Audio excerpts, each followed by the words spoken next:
मैं अपने मेहमान से सबसे पहला सवाल जो पूछता हूँ वही पूछूंगा। जितन राम मांझी जी, कैसे हैं आप? बहुत अच्छे हैं। और अच्छे होने के लिए शारीरिक स्थिति की जरूरत नहीं है, मानसिक स्थिति की जरूरत है। आज जिस उम्र के पड़ाव में मैं हूँ, किसी युवक से अपने को कम नहीं समझते हैं, और वही एक्टिविटीज मेरी है भी। मेरे सहयोगी अखिलेश बैठे हैं यहाँ पर, अखिलेश आनंद। वो बता रहे थे आप 84 साल के, हम सब जानते हैं। कह रहे थे जितन राम मांझी जी से अगर हो सके तो पहला सवाल यही पूछिएगा, क्योंकि हम सब भी आपकी उम्र की तरफ ही जा रहे हैं। इतनी स्फूर्ति का राज क्या है सर? इस एनर्जी का राज क्या है? पहले ही मैंने कहा, एक डिटर्मिनेशन होता है, लक्ष्य होता है। लक्ष्य की पूर्ति के लिए आदमी काम करता है तो सारी बाधाएं उनके सामने खत्म हो जाती है। एक बहुत लोएस्ट से लोएस्ट घर पर जन्म लेकर के जब हम समाज सेवा के लिए निकले तो दिमाग में बात आती थी कि हमको कुछ करना है। और जबकि मैं पूजा पाठ नहीं करता हूँ, लेकिन उसके बावजूद पता नहीं भगवान का आशीर्वाद कितना हमको मिल रहा है। इससे हम बहुत खुश होते हैं कि चीफ मिनिस्टर भी हम नहीं चाहते थे कि स्वप्न में भी चीफ मिनिस्टर का पद मुझे मिलेगा, या फिर यहाँ भारत सरकार में आऊँगा तो इतना अहम विभाग मिलेगा। लेकिन एक लक्ष्य है। जब चीफ मिनिस्टर बने तो हमको लगा कि हमको दिखाना चाहिए, तो हमने 9 महीना में बहुत सारे ऐसा काम किया। उसकी चर्चा हम नहीं करेंगे, आप लोग सब जानते होंगे।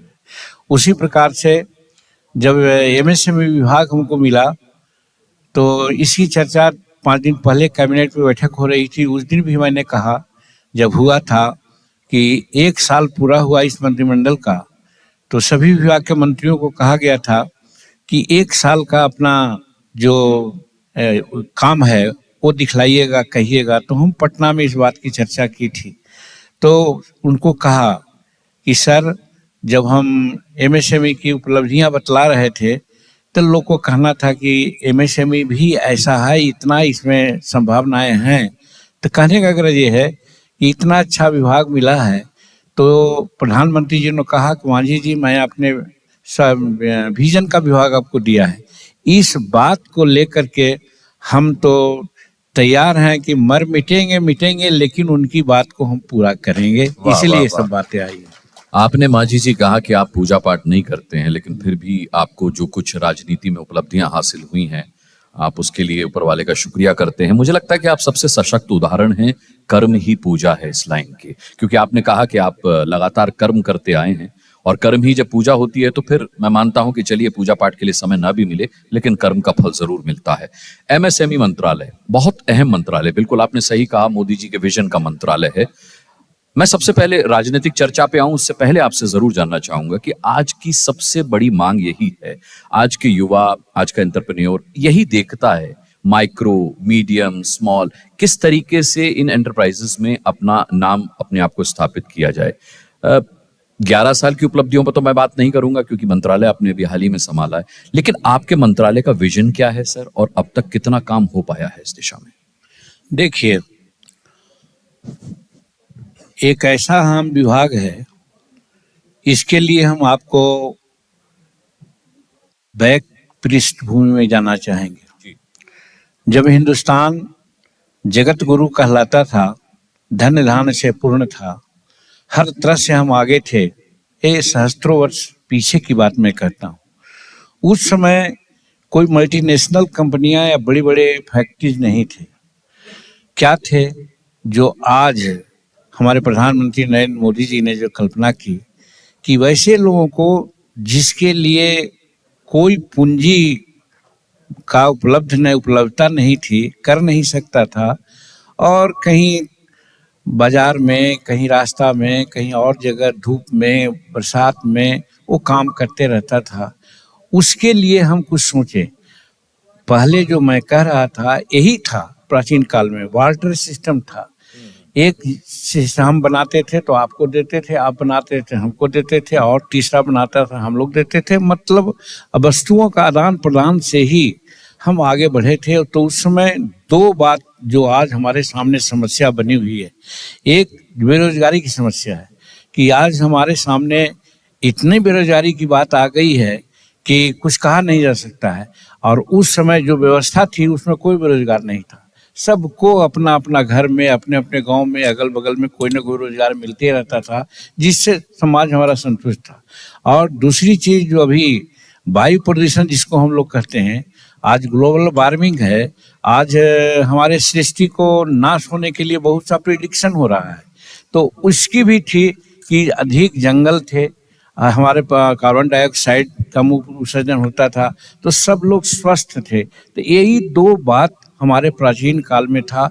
उसका आधार यही था कि आज जिसको हम सूक्ष्म और लघु उद्योग करते हैं, यही उस समय था।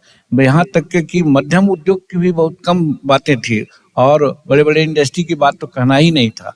तो प्रधानमंत्री जी ने सही एक राजनेता के रूप में नहीं बल्कि समाज को और देश को सुधारने के लिए उन्होंने आज ये काम किया है। और जिससे कि आज मैं अगर कहूँ, डाटा दूं, तो शायद आपको जरूर सुखद आश्चर्य होगा कि जब लोग कहते हैं कि प्रधानमंत्री जी जुमला का बोलते हैं कि हम साल में 2 करोड़ लोगों को जी, जी। नौकरी देंगे या रोजगार देंगे, तो मैं आपको बता दूं कि अभी तक जब 2016 से हमारा एमएसएमई विभाग अलग हुआ है इंडस्ट्री से, उस समय से आज तक मैं आपको बताऊं तो लगभग 27 करोड़ लोगों को हम लोगों ने रोजगार दिया है।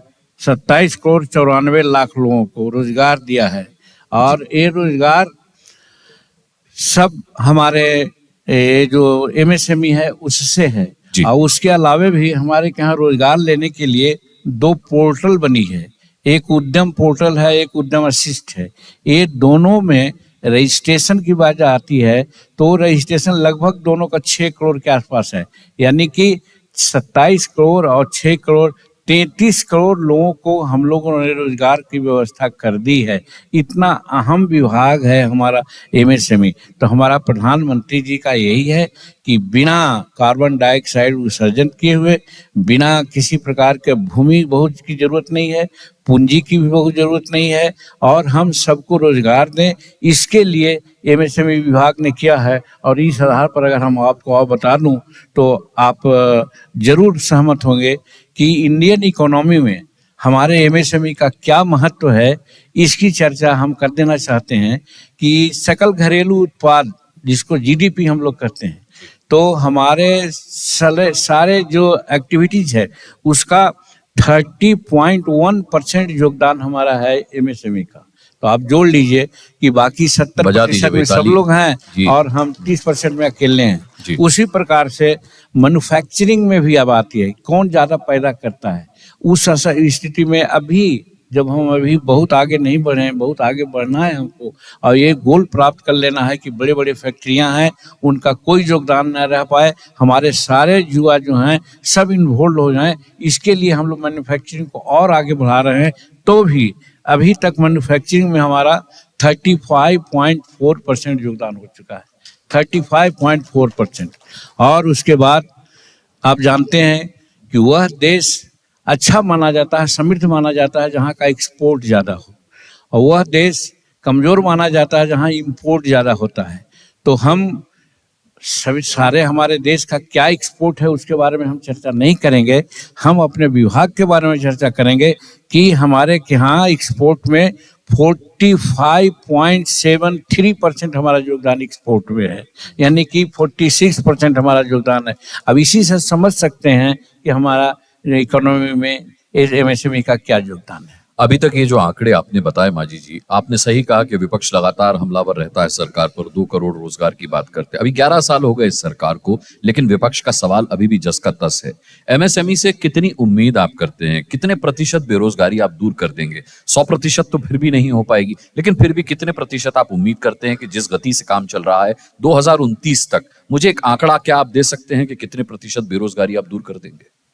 देखिए, 2 बात आपने कही, हम वहां पर नहीं जाना चाहते थे, लेकिन जब विपक्ष की बात आपने की जी तो हम जरूर उस पर बोलेंगे कि ये दुर्भाग्य है इस देश का कि आज जो विपक्ष हैं सिर्फ प्रधानमंत्री की कुर्सी देख रहे हैं, वो नहीं देख रहे हैं कि कैसे देश का विकास होगा। वेयर एज हमारे एनडीए की सरकार है और जिसमें प्रधानमंत्री नरेंद्र मोदी जी हैं, वो स्वप्न देख रहे हैं कि 2047 का, कि हम कैसे विकसित भारत हों। और उसके लिए आप जानते हैं कि हमको मिला था 13वां 11वां पोजीशन मिला था आर्थिक जगत में। अभी अभी हाल तक के हम 5वां में थे, लेकिन 2 सप्ताह पहले जापान को पछाड़ करके हम 4था पोजीशन में आ गए हैं। हमारा संकल्प है कि 2030 तक निश्चित रूप में हम 3रा पोजीशन में आ जाएं। तो ये हमारा ये है। और जहाँ तक रही बात कि 2029 की बात आपने कही, विकास की बात कही, तो मैं आपको यही बताना चाहता हूँ कि अभी जो हमारा एमएसएमई का कार्य चल रहा है और जिस प्रकार से हम इंटरप्रेन्योर को आगे बढ़ा रहे हैं, जिसमें आप देखेंगे कि ये जो प्रधानमंत्री नरेंद्र मोदी जी ने और जो हमारा विभाग है, उसमें एक प्रधानमंत्री विश्वकर्मा योजना चल रहा है। उसमें उन्होंने 2023 से 5 साल का किया है 2028 तक के। उसमें है कि 30 लाख लोगों को हम रोजगार देंगे। अभी तक 2 साल बीत गया है, हम लोग करीब 5 लाख लोगों को उसमें रोजगार में देते हैं, 15,000 रुपया देते हैं या टूल किट्स देते हैं। तो इस तरह से करेंगे। उसी तरह से हमारे यहाँ पीएमईजीपी योजना है, उसी तरह से हमारा क्रेडिट योजना है। इस तरह से हम लोग दे करके 2030 तक 2029 तक जो हम कह रहे हैं कि 3rd पोजीशन में हम आना चाहते हैं, तो उसमें हमारा एमएसएमई का बहुत बड़ा योगदान, मैं तो समझता हूं कि सभी विभागों से ज्यादा योगदान एमएसएमई का होगा, ऐसा मैं आपको कहना चाहता हूं।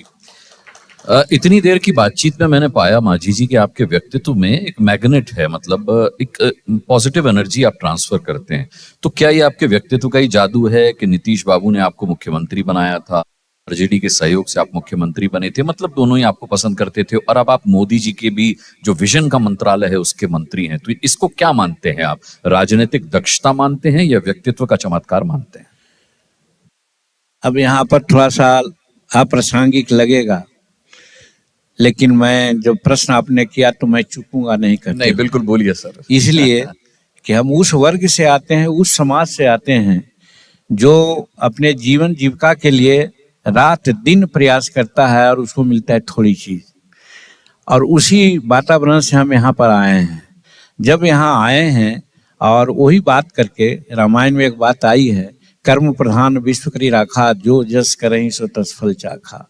तो इस बात को लेकर के हम शुरू से ही, जबकि बहुत ऐसा समाज में हम कहना नहीं चाहते हैं, लज्जा तो मुझे नहीं आती है, लेकिन समय लगेगा। कुछ लोग हो सकता है कि कहें कि जिसकी कल्पना नहीं कर सकते थे कि वहां से हम यहाँ कैसे आए, लेकिन यही था, सुना था ये साहब कि बड़ी भाग मानुष तन पावा। और जब मनुष्य का तन जो मिलता है बड़ी भाग से होता है, तो मैं कह देना चाहता हूँ, एक गोरखिया का काम कर रहे थे। गोरखिया का मतलब आप समझते होंगे कि जो जानवर को खिलाने के लिए जो छोटा बॉय सर्वेंट होता है उसको गोरखिया कह जाते हैं सामंतों के यहाँ। और वही हमारे पिताजी जहाँ काम करते थे, तो उसी सामंत के यहाँ 7 वर्ष की उम्र में हमको लगा दिया गया था, हम काम करते थे।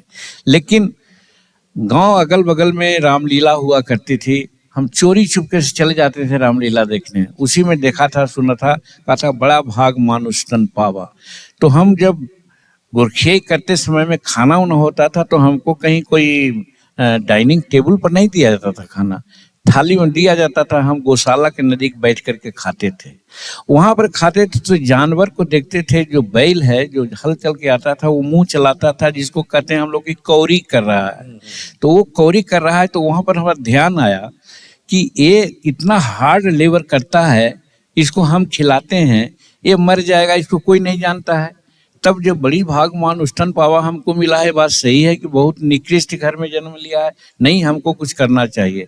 उसी समय सेंस ऑफ पॉलिटिक्स और सेंस ऑफ सर्विस हमारे दिमाग में बात आई, और उसके लिए हम लोग आगे प्रयास किया। और भगवान की कृपा कहिए, भगवान को रजिस्ट्री अपने कहा वर्क इज वर्शिप, जो पूजा अपना काम को सिंसियरली काम करता है वही पूजा है। तो उसी रूप में करके आगे बढ़े, तो आज तक जहां भी हुआ, मैट्रिक BA ऑनर्स हमने किया है 1966 में, कब की, जब मुझे किताब नहीं मिली थी। कॉपियां हम जेल से जो कम दाम पर कॉपी मिलती थी वो चुरा करके लोग देते थे, तो हम खरीदते थे 10 पैसा में या 20 पैसा। मुझे लगता है इस पर ताली बजनी चाहिए। हाँ, तो उस पर लिख करके हम BA ऑनर्स 1966 में किया और कर गए, तो हमको उत्साह बढ़ा कि हम तो एक बिना कुछ के भी कर सकते हैं, तो आगे भी बढ़ेंगे। हम कहा था कि हम पोस्ट ग्रेजुएट करेंगे, लेक्चरर बनेंगे, लेकिन 1967 में एक अकाल पड़ गया मेरे के यहाँ। मेरे पिताजी जो मजदूरी करते थे, उन्होंने कहा कि बेटा अब तो कुछ मजदूरी भी नहीं मिलती है। तब हमारे दिमाग में आया कि अब हमको कुछ करना चाहिए। तब हम अपने को सर्विस में चले गए, पोस्ट एंड टेलीग्राफ डिपार्टमेंट में, और 13 बरस तक के किया, जब तक कि मेरा छोटा भाई कोई दूसरे सर्विस में न आकर के माँ बाप की सेवा न करने लगा। जब किया तो फिर हम आए। अब आए तो वही डिटर्मिनेशन। आज 45-46 साल मेरा हुआ है राजनीति का, और आप लोगों के आशीर्वाद से 1990 और 1995 6 बरस हम पॉलिटिक्स में, जिसको कहा जाए कि हार के हम रहे। 6 बरस हार का मुंह देखा। 97 में फिर आ गए हम। 97 से आज तक हम हैं, MLA हैं, आज MP हैं, उप मंत्री हुए, राज्य मंत्री हुए, कैबिनेट मिनिस्टर हुए और चीफ मिनिस्टर भी हुए। हर वक्त अपने को साबित करने का प्रयास किया। लेकिन मांझी जी, ऐसा क्यों हुआ कि आप जिस समाज से आते हैं, बिहार में उस समाज से कोई नेता इतने ऊपर तक उठ नहीं पाया? जिस क्षेत्र से आप आते हैं वहां पर भी बहुत जबरदस्त नरसंहार हुआ, आपने उस वक्त संघर्ष भी बहुत किया। क्या रहा वो सफर? देखिए, मेरे मन के टच करने वाली बात आपने कहा। बहुत विडंबना है इस बात की। बाबा अंबेडकर ने कहा था कि एजुकेशन एक ऐसी चीज है जिसको अगर मिल जाए, तो जिसे शेरनी का दूध उसको बताया था उन्होंने, कि वो पिएगा वो दहाड़ेगा। आज बदकिस्मती हम लोग हैं कि जबकि हिंदुस्तान की लिटरेसी रेट 80% एंड समथिंग है, लेकिन अगर उसको थोड़ा सा डिवीजन कीजिएगा तो शेड्यूल कास्ट का लिटरेसी रेट 30-32% के आसपास में है। उससे भी आगे जो आज जाति व्यवस्था की बात करते हैं, और मैं तो कहता हूँ खुद किस्मती बस मैं जिस समाज का हूँ, जिसको मुसहर भुइयां कहते हैं, उस समाज का लिटरेसी रेट है 7%। तो आप जोड़ सकते हैं 78 साल की राजनीति हो गई, हम आजाद हो गए, और एक ऐसा समाज है जिसका साक्षरता दर 7% है, वो कैसे बढ़ेगा? उसके लिए एक ही चीज है, जब हम मुख्यमंत्री थे तो हमने भी सोचा था, और आए दिन हम लोग से बोलते भी हैं कि अंबेडकर साहब ने कहा था कि सब समाज को शिक्षित बनाओ और कॉमन स्कूलिंग सिस्टम रखो। हमारे कांशीराम जी और लोहिया जी ने भी कहा था कि राष्ट्रपति का बेटा हो या भंगी का संतान, सबको शिक्षा एक समान। ये होना चाहिए, दूसरे देशों में है, लेकिन बदकिस्मती बस है कि हम लोग हिंदुस्तान, बिहार में, भारत में नहीं कर सके हैं। यही कारण है कि लोग पीछे हैं। आज हमारे गांव में चलिए, देहात में, आज यहाँ तो हैं, हम तरह से देख रहे हैं दिल्ली में है। और एक नेगेटिव बात होती है, लेकिन मैं गांव में से रहता हूँ, 2 रोज पहले भी अपने गांव से आया हूँ। वहाँ एक गांव है हमारे नजदीक जिसको पर्वती नगर कहते हैं, रामरती नगर कहते हैं, शांति नगर कहते हैं, ये आजाद नगर कहते हैं। ऐसा आजाद नगर इसलिए कि गांव में बसते थे सब लोग, वहाँ मारते थे लोग, पीटते थे, उनके जानवर खेतों में जाते थे तो उनको उलाहना देते थे, तो भाग करके कोई जो सुनसान जगह थी वहाँ पर लोग चले जाते थे। 10-20-50 लोग रहते थे, उसी को आजाद नगर कहते थे।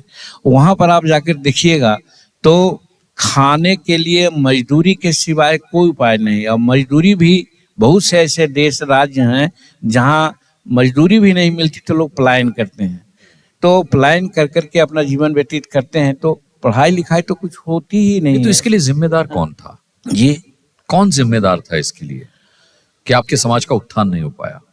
अब ये तो बड़ी बात आप कस दिया। अब इस चीज को हम कहेंगे तो जरूर हमको लोग पीटेंगे। नहीं, ऐसा लेकिन कैसे? हाँ, मतलब मेरे रहते तो कोई ये काम नहीं कर सकता है। सवाल आप यहाँ पर करते हैं तो एक बड़ी बात आपको कहना चाहते हैं। जो महात्मा हमारे भगवान जिनको मानते हैं, डॉक्टर अंबेडकर को, उन्होंने कहा था कॉमन स्कूलिंग सिस्टम, और पूर्वजों ने कहा था कि सबको शिक्षा एक समान हो। लेकिन आज 78, 79 और 69 वर्ष आज आज़ादी के हो गए, आज हम क्या सबको शिक्षा दे रहे हैं? हमारे बच्चे जो शेड्यूल कास्ट के लोग हैं, जो महादलित के लोग हैं, वो आज भी पढ़ने नहीं जाते हैं। अगर पढ़ने जाते हैं तब यहाँ पर एक बड़ी बात मैं कहना चाहता हूँ, इसके लिए हो सकता है मेरी आलोचना हो, कि आज की शिक्षा नीति दोगली शिक्षा नीति है। ये आप सरकार में रहकर बात कर रहे हैं? हमारे बच्चे, हम थोड़ा सा आगे बढ़ गए हैं। अभी आपके साथ देखे होंगे संतोष कुमार सुमन जो मंत्री था गया है। हम मजदूर थे, हमारा भाई सब इंस्पेक्टर पुलिस था तो उसको डॉन बॉस्को में पढ़ाए थे, दिल्ली यूनिवर्सिटी में पढ़ा, पीजी किया, नेट किया, आज वो प्रोफेसर है। लेकिन हमारा समाज में 99.9% ऐसे लोग हैं जो इस तरह की बात नहीं करते हैं, स्कूल भी नहीं जा पाते आपने हैं। मांझी जी ये तो बता दिया कि इस देश की शिक्षा नीति दोगली नीति है, लेकिन आपने ये नहीं बताया कि आपके समाज का उत्थान क्यों नहीं हो पाया उस वक्त? क्या तब की सरकारें दोषी थी? इसीलिए नहीं हो पाया। आज भी लालू जी के साथ आपका कॉन्फ्लिक्ट चल रहा है। आप उनके तेजस्वी यादव जो बेटे हैं उनकी डिग्री पूछ रहे हैं, अपने बेटे की क्वालिफिकेशन बता रहे हैं, जाति को लेकर के सवाल जवाब चल रहे हैं। इसकी नौबत क्यों आ रही है? बिहार इलेक्शंस के चलते हो रहा है? मेरा कहना इसमें यही है, बहुत अच्छी बात आप कह रहे हैं, जो कि हम अपने दिल की बात को कहना चाहते थे कि आज अगर सबको शिक्षा एक तरह से मिल जाती तो हम समझते हैं कि हर पोस्ट पर आदमी जाता, व्यापार भी करता, नौकरी भी करता। लेकिन यहाँ तो है कि सरकारी जो विद्यालय हैं, सरकार इतना खर्च कर रही है, अच्छी खासी बजट शिक्षा पर जाती है, लेकिन वहाँ पढ़ने वाले कौन हैं? गरीब के बच्चे हैं। जिस जात का मामला नहीं है, बड़े जात के भी लोग जो हैं वो गरीब हैं, वो प्राइवेट स्कूल में अपने बच्चों को नहीं पढ़ाते हैं, क्योंकि प्राइवेट में अब तो गांव घर में भी कुछ लोग ट्यूशन व्यूशन करने लग गया है। और नहीं तो प्राइवेट में का मतलब है कि सालाना 10 लाख, 15 लाख, 20 लाख दे करके पढ़ाते हैं उनके बच्चे। और वो बच्चे जो सरकारी विद्यालय में पढ़ते हैं गरीब के, तो गरीब को पढ़ाने वाले जो लोग हैं मांझी जी, हाँ, मैं क्योंकि बाकी सेशंस भी हैं, अंतिम 2 सवाल आपसे बिहार इलेक्शंस को लेकर पूछूंगा, संक्षिप्त सा जवाब दीजिएगा। चिराग पासवान के साथ क्या कुछ चल रहा है? कुछ नहीं चल रहा है। चिराग पासवान हम लोग के वर्चस्व की लड़ाई चल रही, मैंने सुना है आप नहीं, हमारे एनडीए के पार्टनर हैं, युवा हैं और अपना जोश में काम कर रहे हैं। रही बात हमारी, तो अपना अपना ये है, खेमा है, अपना अपना काम करना है, अपने काम करने का ढंग है। वो थोड़ा तेज तरार रहे हैं, जरा एक्टिवनेस शो करते हैं ज्यादा। अच्छा। और हम लोग हैं सीधे, और मतलब वो सीधे नहीं है। यहाँ पर हंसीएगा आप लोग, हम लोग कोई कहा जाता है ना, अब वो बात को हम नहीं कहेंगे, हम लोग बहुत सिविलियन हैं, कुछ लोग क्रिमिनल टाइप के होते हैं तो अपना क्रिमिनलिटी दिखलाते हैं, माने हाव भाव दिखलाते हैं। अब हम लोग दे छिपा करके चलने वाले में से है, अगर दे निकालेंगे तो हम लोग मार खाएंगे, क्योंकि कमजोर हैं। तो इसीलिए राजनीति में भी ये बात आई है, राजनीति में भी वो ज्यादा उछल कूद कर रहे हैं। हम अभी बांका में नेशनल काउंसिल की बैठक किया, वहाँ पर अध्यक्ष का चुनाव हुआ। वहाँ पर जानते हैं वो लोग कहे कि भाई, कोई लोग कहते हैं कि हमको बिहार बुला रहा है, हम बिहार में इतना सीट पर लड़ेंगे। और हमारा रेजुलेशन जानते हैं क्या था? हमारा रेजुलेशन था कि मतदाता सूची में हमारे गरीबों का नाम छूट जाता है, इसलिए कुछ बड़े लोग हैं कहते हैं कि हमारी जनसंख्या इतनी है, और कहा जाता है कि जिसकी जितनी जनसंख्या भारी मिलेगी उतनी हिस्सेदारी। इसलिए हम वहाँ सरमन दिया, उन लोगों को टीच दिया कि आप मतदाता सूची में जितना जाते हो अपना नाम लिखाओ। ठीक है, हमने ये कहा। अंतिम सवाल ये है कि सीट कितनी चाहिए, कितने की डिमांड करेंगे? देखिए, उसी का है। हम यहाँ पर यही कहना चाहते हैं कि सीट का मुझे कोई लालच नहीं है।